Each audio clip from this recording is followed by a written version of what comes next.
Good morning. I'm Lisa Ryan, and today I am thankful. 9 months.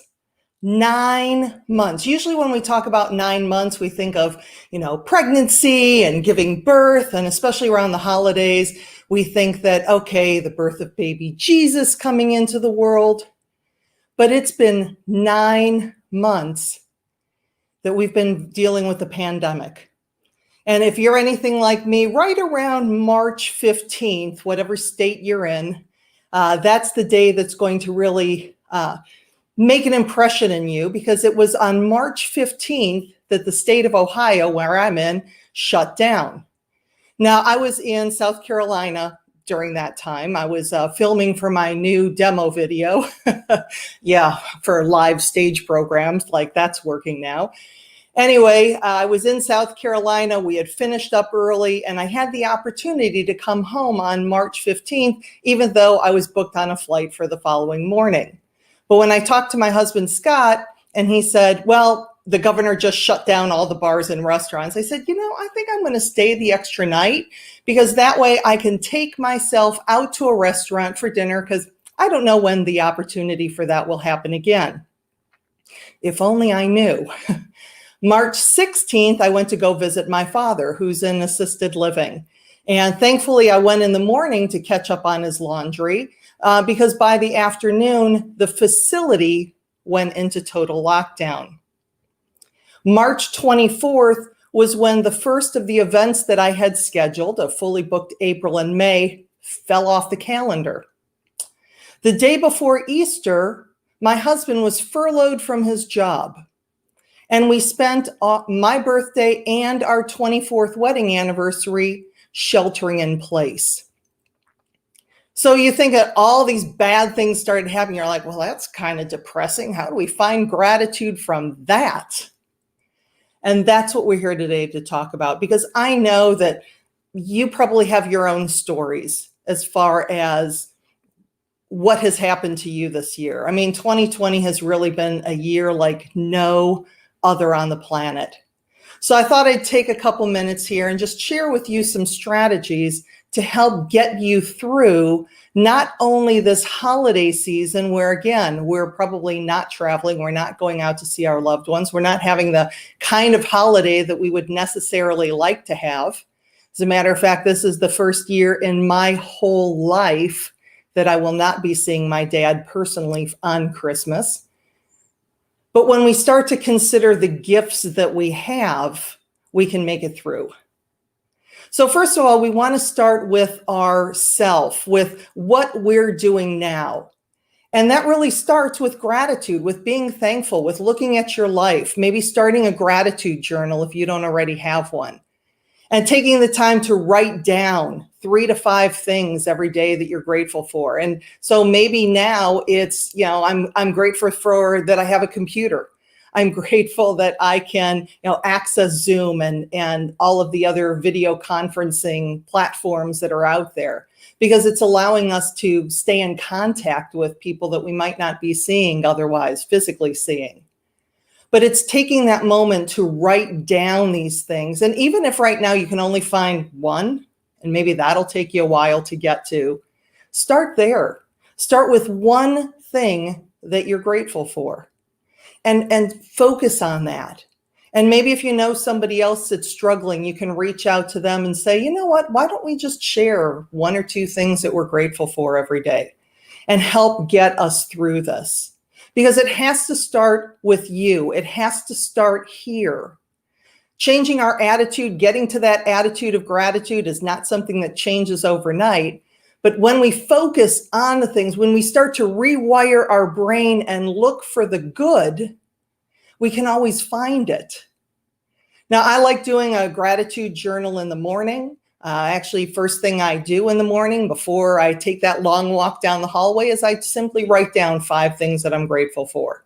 You might be saying, well, Lisa, do they have to be different all the time?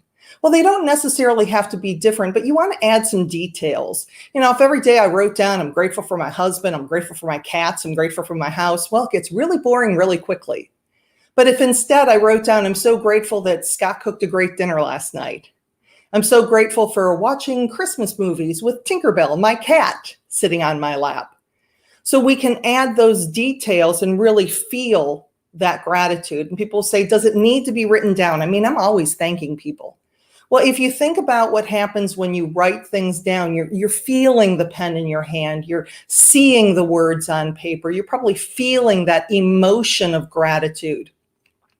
And if you're like a lot of people in my audiences that say, you know what, I used to keep a gratitude journal, but then, I got out of the habit, start up again, move on. Because it's something that really does work. And what I like is a gratitude journal with no dates, because that way I don't have to feel guilty if I lose a couple dates in a row.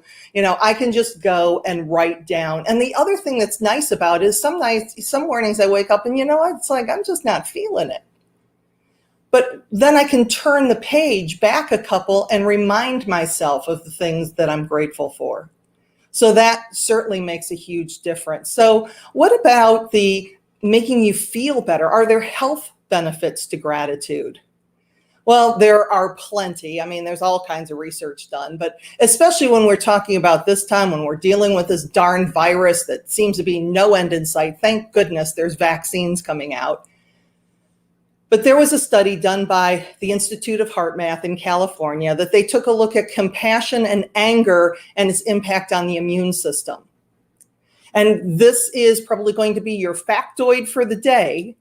But did you know that for every 5 minutes you spend in anger, you actually reduce the effectiveness of your immune system for up to 6 hours? So all these little frustrations that you're going through right now, all this anger of not being able to be around family or not being able to go to your favorite restaurant or having to wear a darn mask everywhere you go, please do. All of those little frustrations add up and they are hurting us. They're hurting our immune system at a time where we probably need our immune system more than we ever have before. But those same 5 minutes spent in compassion actually elevate the performance of the immune system for those same 6 hours.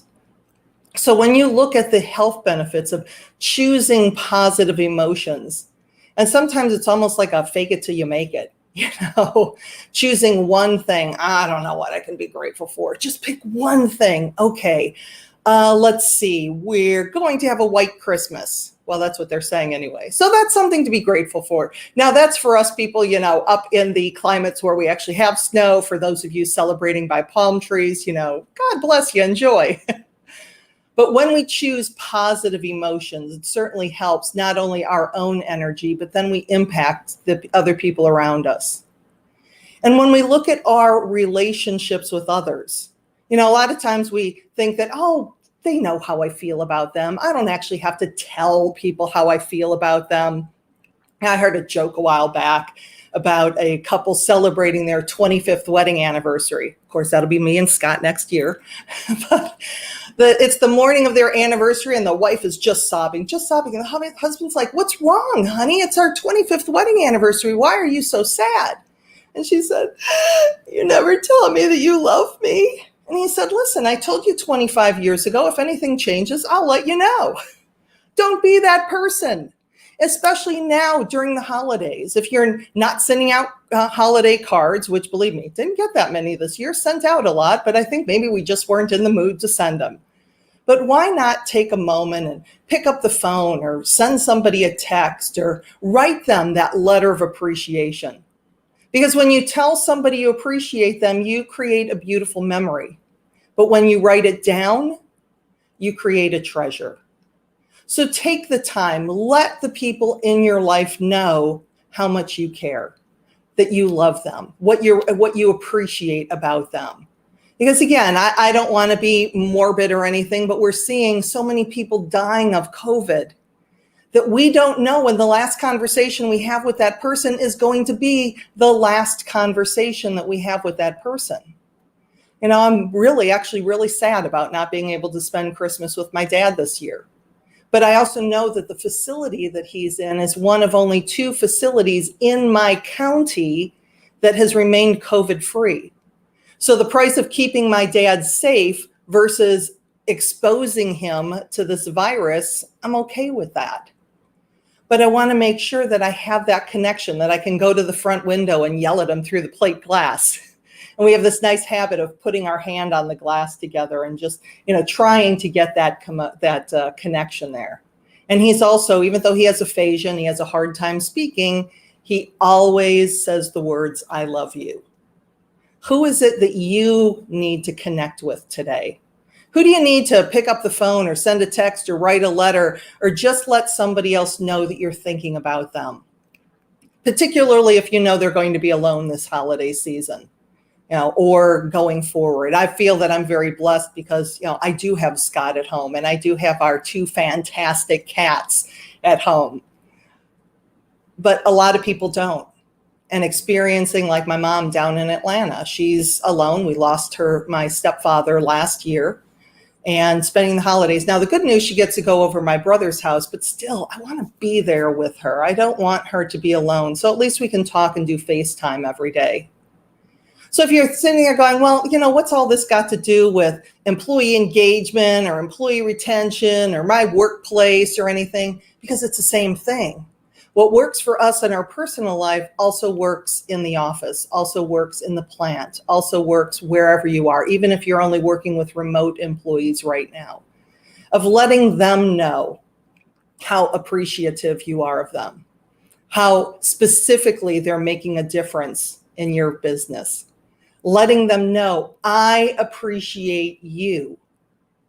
And if you haven't said that, maybe you'll start with an apology approach saying, you know what, I have not been letting you know how much I appreciate you, and I'm going to make more of an effort to do that. But we want to feel connected. We want to feel that we're making a difference. We want to feel that we are contributing to a mission that's greater than ours. So if you're a manager, if you're a leader, a president, an owner, and you have people reporting to you, working with you, make sure that you're reaching out to them. And maybe you can't afford a Christmas bonus. Maybe you can't afford what you paid last year. It doesn't matter. It's not about the money. It's about the connection. It's about creating that workplace culture where people feel appreciated, where they feel valued, where they want to work for you. Because if it's only about the money, if it's only about the paycheck, you're not going to have that same level of loyalty. So when you think about, first of all, starting with yourself, maybe some kind of gratitude practice. And maybe you start that with your family, either on your Zoom holiday dinner that you have together, that everybody goes around and shares something that they're grateful for. Or maybe you pick specific people and you share what you're grateful for about them. But we start with ourselves. What is it that you're grateful for? Write that down. Start some kind of gratitude practice. And I know there's gratitude apps out there. I mean, you can find something of those little reminders to let yourself know, to remind yourself of all the goodness that you have in your life. Because you know what? When you look for the good, you can always find it.